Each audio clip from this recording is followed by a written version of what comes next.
Hey there, horror movie tea sippers. The following podcast episode will contain spoilers for the movie we are about to review. If you have not seen the movie and do not wish to have anything ruined prematurely, please do not continue to watch or listen until you have seen the movie. And welcome to the Horror Movie Tea Podcast.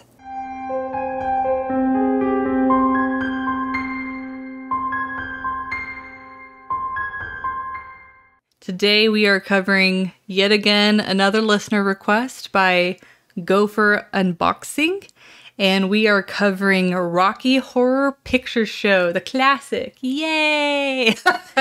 Cult classic. Right before Halloween, well, October.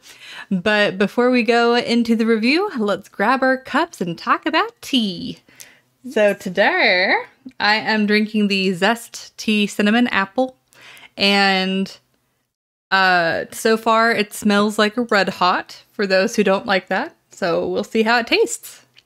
And I am drinking the Republic of Tea High Calf Teas Breakfast Black. It's got black tea, green tea extract, and chicory. Excuse me. Texas allergies suck. Excuse the sneeze. Sorry for headphone users. That's okay. I'll be able to edit it out for the audio, but for the video podcast listeners, it's like, lucky you. You're an elite group that only gets to hear like the stuff that I don't cut out. But anyways, but of course, as always, for our tea sippers out there, just brew a cup of tea, sit back, relax, and we hope you enjoy the review. So I would imagine the majority of people, if you haven't watched the movie, you at least know about the movie. But for anyone who is not familiar, it's about a couple whose car breaks down in the middle of nowhere. Newly engaged. Yes. I mean, they're still a couple, though. You're a couple whether or not you're engaged. It was an important plot point, but continue. Okay. But they go to this castle to try and use a phone to contact someone for help, and they don't really get what they bargained for. And the movie just spirals into chaos from there. But for entertainment, I will say whenever I watched this movie as a teenager, it was really my first introduction to that part of sexuality. And so whenever I first watched it, I think my mind was still wrapping around being so open about sexuality and, being so unrestricted with yourself and stuff like that. So at the time I didn't really like it, but now that I've watched it a few times and I understand like the importance, especially with our culture nowadays and how much more open we are, I would personally give this one an 8. And the reason being is it's a movie that believes in being itself, and it's all out there. It's very memorable. The songs are catchy. The characters are they stand out very well. Like they're very memorable. But I also feel like it's a good coming of age movie where it's like a teenager, can, depending on how strict your parents are, will like let you watch it. And then that's kind of like your introduction to like adult sexuality. And you're like, whoa, like, like what's happening here? And it kind of like opens up the doors to like, what sexuality is or what it could be for you and stuff like that. So I think it's pretty cool that way. I did not know this, but apparently it is based off of a musical. So the movie came out in 1975, but the musical came out in 1973, and the musical was called The Rocky Horror Show instead of Picture Show. Haha, because film. And and then Clever. Yes, and of course Tim Curry just makes the movie. I don't think I've ever seen him in another role where he is that out there, that into the role. I mean, he is freaking amazing. But yeah, it's like, I have nothing but good things to say about this movie. The only caveat is some of the terms used in the movie aren't really considered accepted today. We have a lot better terms that we use now. But it was the 70s. It was quite a while ago. Times have definitely evolved for the better. For the most part. Yeah, as far as embracing sexuality. Yeah, for the most part. But yeah, I think it's a really good movie. It's definitely not a movie for everybody, but it's like, if you like really weird, wacky movies, or you really like movies that explore the spectrum of human sexuality, I think it's a good movie. And of course, not only is it exploring the spectrum of sexuality, but it's also exploring the spectrum of horror.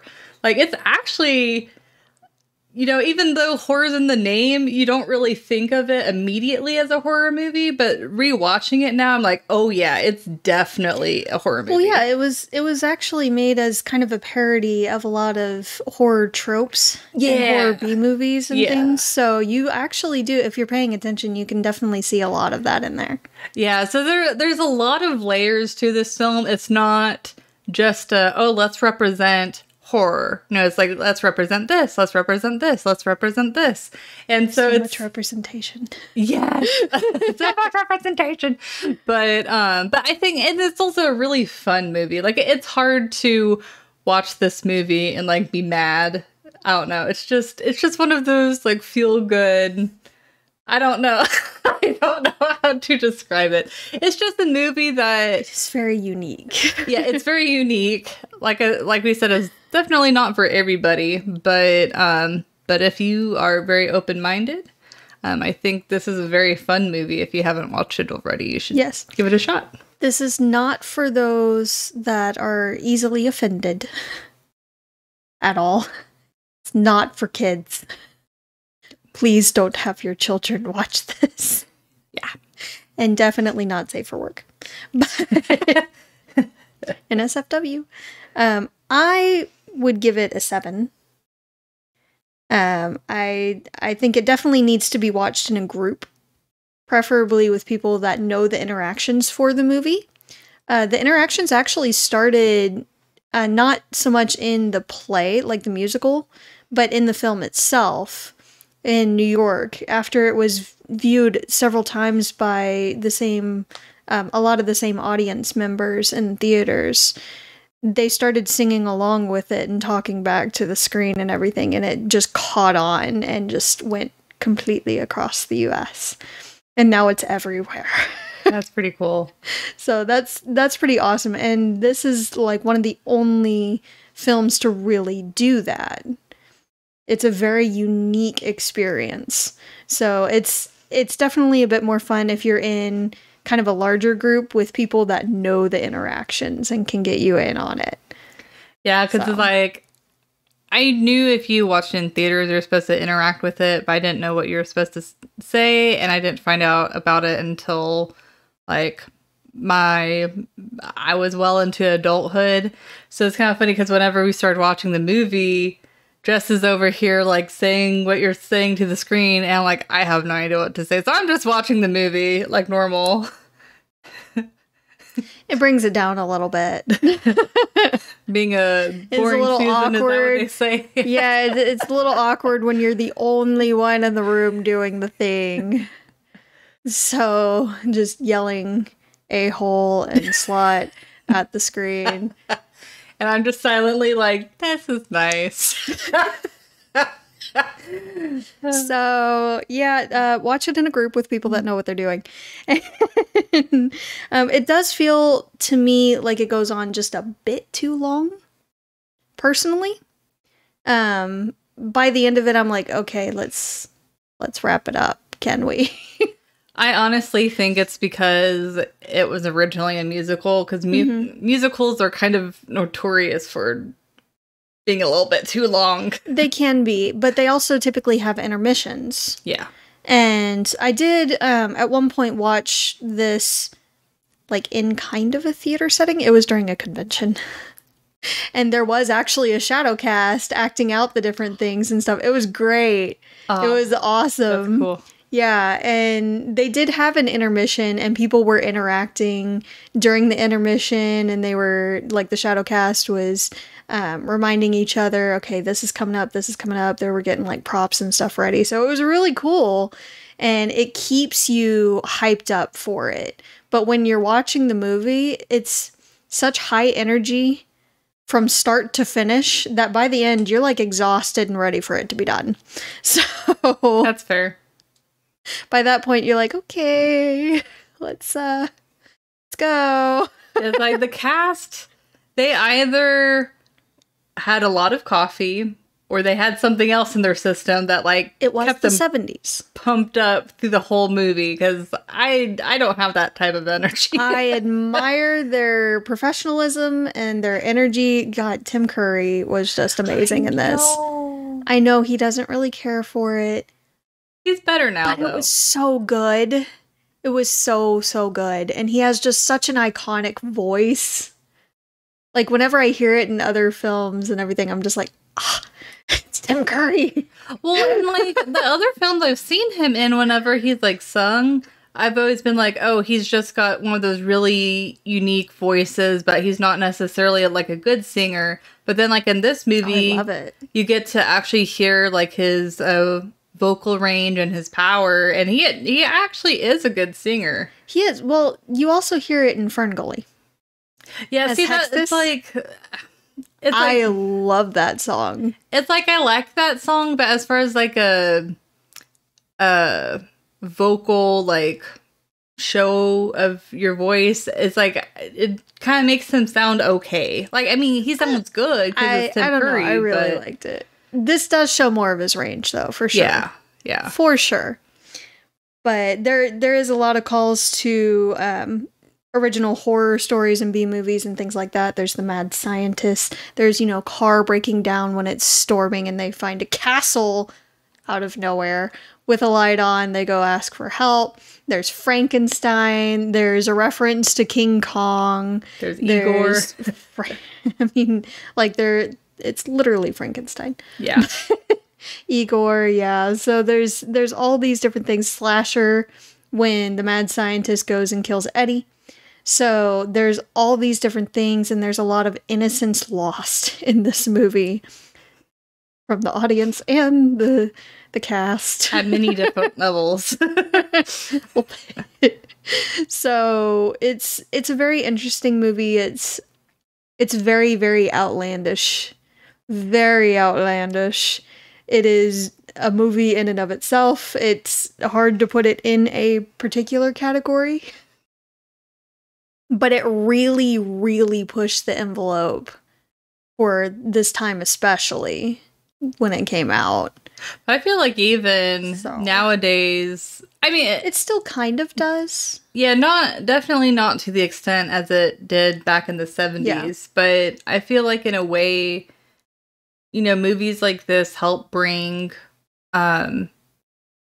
minority groups more to light, and down the line helps the minority groups get more accepted. Yes.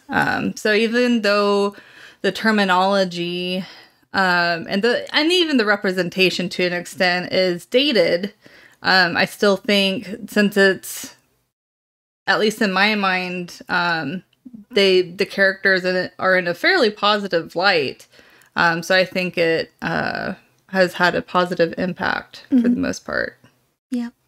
They had actually planned a sequel.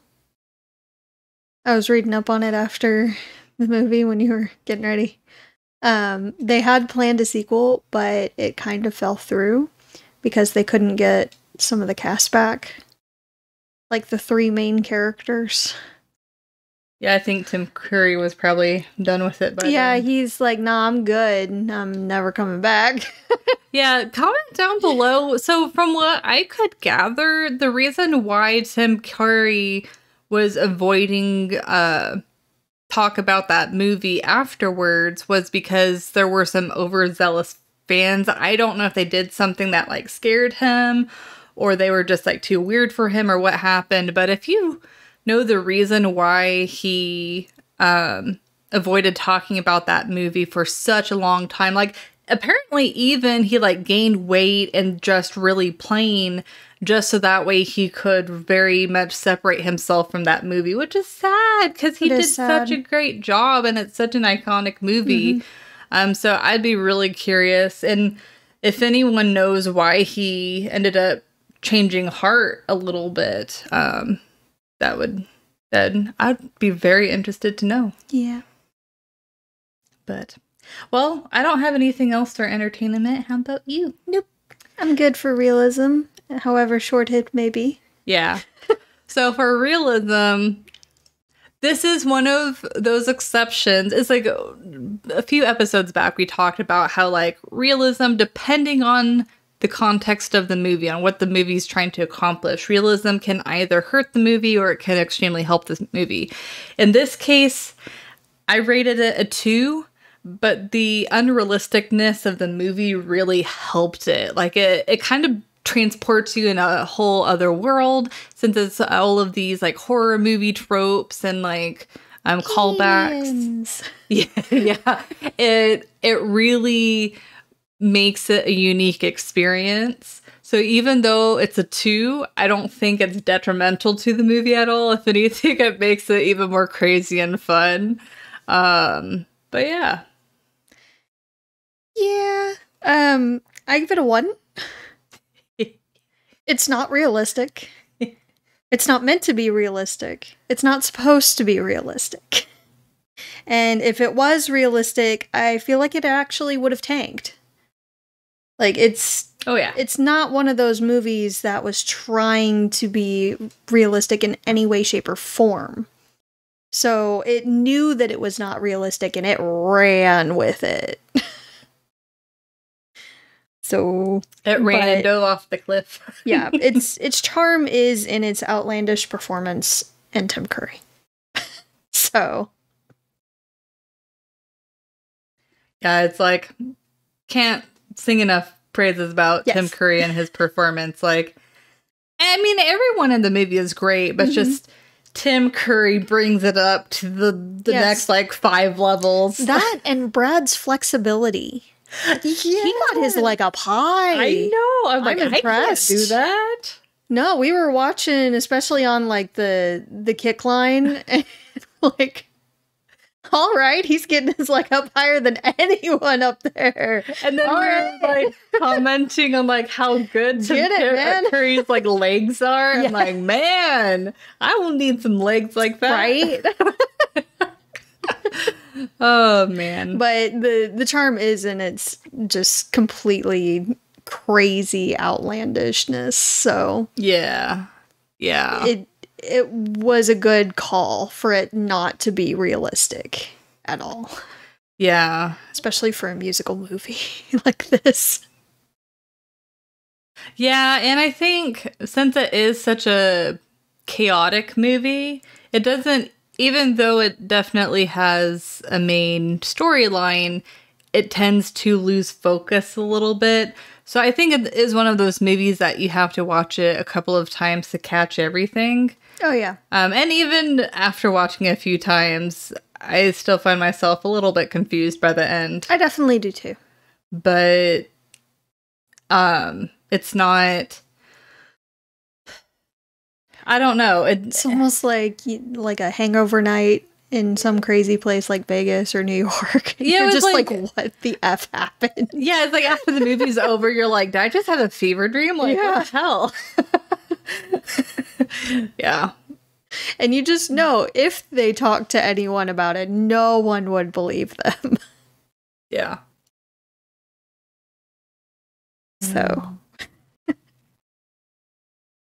So I tried my tea for the first time. Yeah, it was really hot when we first started. And the cinnamon isn't as strong as I thought it would be. So it's like whenever I smell it, I smell more cinnamon. But whenever I drink it, I taste more apple. So that's kind of interesting. That is really nice. It's not, at least so far, it could be maybe I need to have like a smaller cup of tea so that way the bag's more concentrated. But so far, it's not a tea I would jump for, but especially for like fall here in, well, I guess around the corner, if not here already. I don't remember when fall starts. I think we're in spoopy season. Okay. Anytime from like August on is spoopy season. But doesn't fall start in, okay. Spoopy season. Okay. When summer is officially over, to me, it is spoopy season. But if you guys like cinnamon and very seasonal or fallish flavors, I think you would like this. This is actually a really nice one too. This black tea and chicory. Does it actually have like a woodsy? It's very, very muted, but yes, a little bit. And it actually kind of mellows out the harshness of the black tea. So it's not so sharp on the tongue. Because a lot of black teas, I don't know for you, but at least for me, a lot of them tend to be a little harsh taste-wise. Yeah. And they almost require some kind of sweetening. This one actually doesn't. This one, I mean, it could use it. It'd be nice if it had it. But it doesn't require it. It's a mellow enough flavor that it's really smooth. Mm-hmm. But you can still feel the power of the power. It would be a good one for like work mornings. A get up and go kind of tea.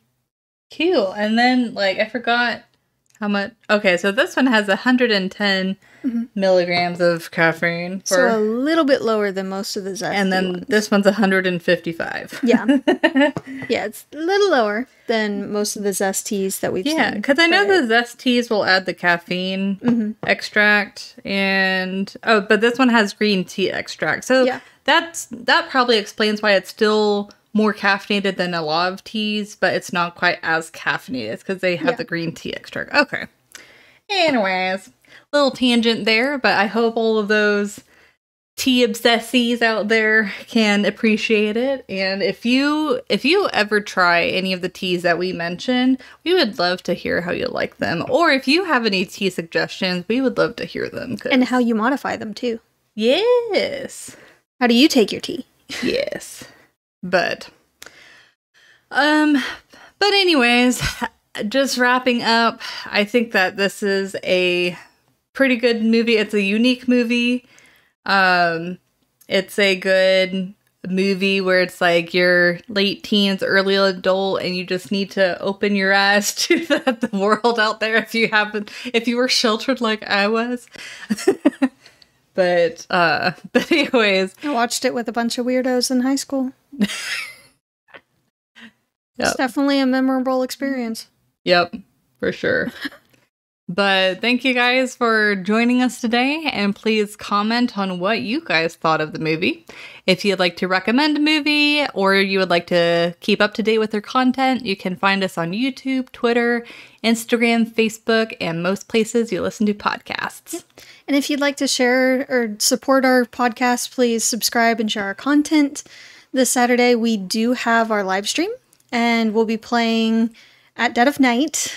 Again, Yay. Hopefully we make more progress. Hopefully we beat the game this time. I'm hoping.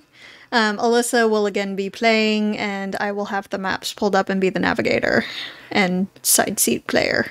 Yeah, so if you want to see me suffer in fear and see Jess suffer in frustration, you can join us on Twitch and YouTube at 7 p.m. Central Standard Time. Suffer because I have no say over what she does. Then please definitely join us. You can watch it, like she said, Twitch, YouTube, 7 p.m. Central Standard Time. And that's on the first Saturday of each month, unless we let people know otherwise.